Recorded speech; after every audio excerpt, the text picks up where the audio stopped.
Alright, welcome back to the channel. Today we're talking about AFC Bournemouth because I think they're a team that really has gone under the radar. I think they're probably the one team this season in the Premier League that no one is choosing to talk about, myself included, hence why I've decided to now wake up to the fact that Bournemouth could potentially survive relegation in the Premier League this season. And today we're going to be talking about Bournemouth and, as I said, their chances of surviving relegation from the Premier League this season. So let's just get straight into it. Inspired, of course, this video by the fact they have just beaten Liverpool by a goal to nil, courtesy of a Philip Billing goal at the Vitality Stadium this lunchtime kickoff. It puts them outside the relegation places at this moment in time before other teams play as well around them, of course. In 16th, 24 points to their name. And I just look at the relegation battle now. Leicester, 24 points, just above Bournemouth on goal difference. West Ham, a place below Bournemouth, 23 points. Leeds, 22 points. Everton, 22 points. Southampton, bottom of the league, 21 points. And then you have Forest even as well, 26 points to their name. Wolves and Palace in there as well. There is 6 points separating 12th place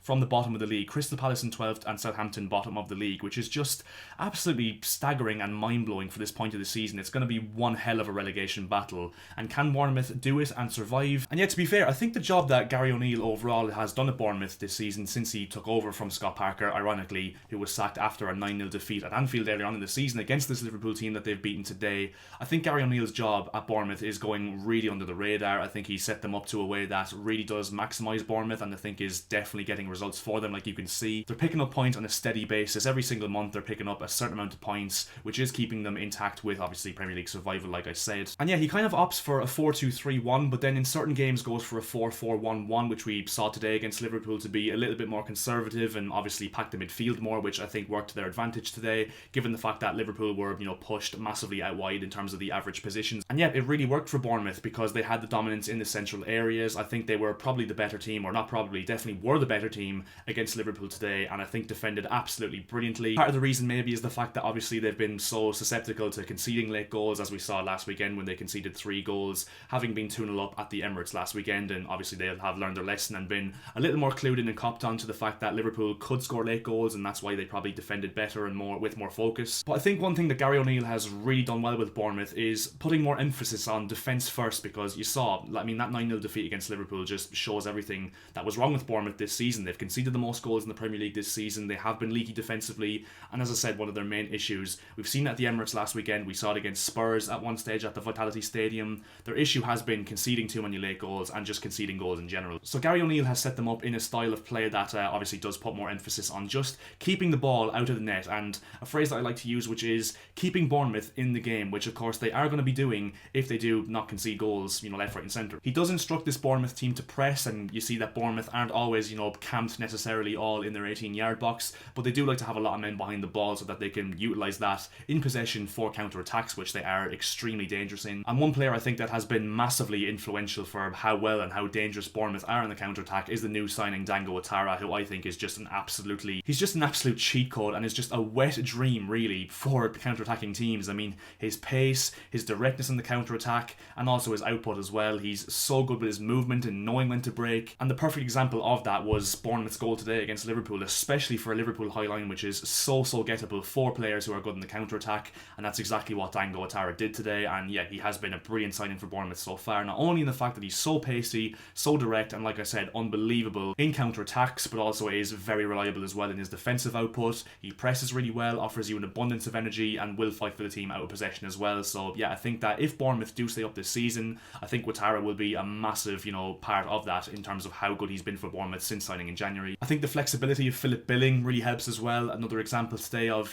his versatility in this Bournemouth team in terms of the fact that he can be an option in possession and out of possession. He can play as a 6, an 8, or a 10, very comfortable carrying the ball, but also, offers you that energy, that bite, that tenacity, and the output defensively as well. And the perfect example, like I said, was that today, because I think that his off-the-ball work was very good and also got himself into the correct position for the goal for Ouattara to, cut back after that, good movement in behind to break that Liverpool high line, and obviously got into the box for the goal that won Bournemouth the game today in a massive 3 points in their relegation battles. And the thing is with Bournemouth, they averaged the lowest possession this season of any team in the Premier League. They averaged 37.7% possession this season, which is just obviously staggeringly low. But it just goes to show, because I think that was kind of what Scott Parker was trying to do at the start of the season, which was make them a little bit more possession based like they were last season in the Championship, which obviously certain teams, they're going to get absolutely annihilated if they do that in the Premier League. And I think Gary O'Neill came in and saw that Bournemouth were not going to be one of those teams that could be expansive this season, or else they were going to get absolutely rolled, and changed them up to be a little bit more conservative, hence why they've got such low possession stats this season. But it doesn't matter because they're very effective in possession with their counter-attacks, like I said. And I think Gary O'Neill has really found a setup that works for him in terms of his personnel as well. You look at Neto in goal, who's been a brilliant signing from Barcelona this summer, is very high up there in terms of the amount of saves he's made in the Premier League in comparison to other goalkeepers in the league, and his save percentage as well, which is also very high. You've got a back four, fullbacks, Jordan Zamora, who's obviously very comfortable in carrying the ball, and then Adam Smith, who's more of a conventional right back and, you know, isn't the best overall, but offers you that experience. He's been at Bournemouth for a number of years now, has experienced the highs and lows of playing for Bournemouth, and in Bournemouth's defence, Gary O'Neill likes to deploy the elbow tactic, the infamous elbow tactic, where one of the fullbacks goes forward to join in the attack,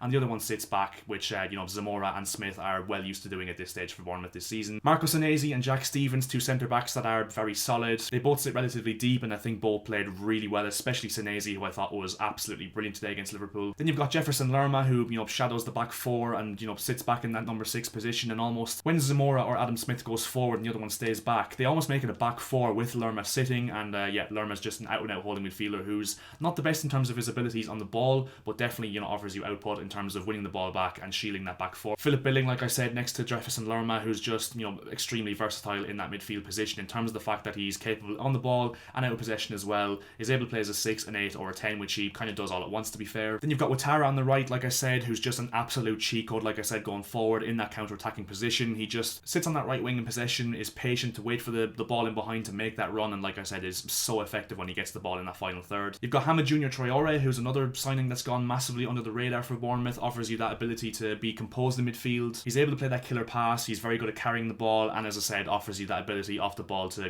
press like a hound as well, which he does do. You've got Jaden Anthony on that left-hand side, who's a direct winger, very good in the press as well, and offers you some very good output in terms of his shot creation. And then Dominic Solanke up front, who is, a good focal point for this Bournemouth team. He's able to drop deep and also get into the box as well to get on the end of crosses and chances in general, and obviously works his socks off for this Bournemouth team as well, and has really been rejuvenated in the last 2 years or so at Bournemouth after, signing for 20 million and being branded as a flop for the first year or so. But yeah, I think Bournemouth have got a great deal of balance now to this team, and I think the signings that they've made in the summer have, fully gelled now, like your Senesis, like your Netos, your Marcus Taverniers, who's also, embedded into this team now instead of Jaden Anthony when he does play. And with the January signings as well, like Dango Ouattara, like I said, who's been an absolutely brilliant signing, and Hamid Junior Traore as well, who has been a very sturdy piece of business as well from Sassuolo. And yeah, Bournemouth are the second most direct team in the Premier League statistically as well. Only Leeds are more direct in terms of their speed of directness. 1.57 metres per second they do go at when they are attacking Bournemouth. They're also the lowest in the Premier League statistically for recording 10 plus pass sequences, 111 to their name this season, which, like I said, is the lowest in the Premier League. And yet, like I said, I think Gary O'Neill and the job he's done at Bournemouth this season so far has been massively underrated. And,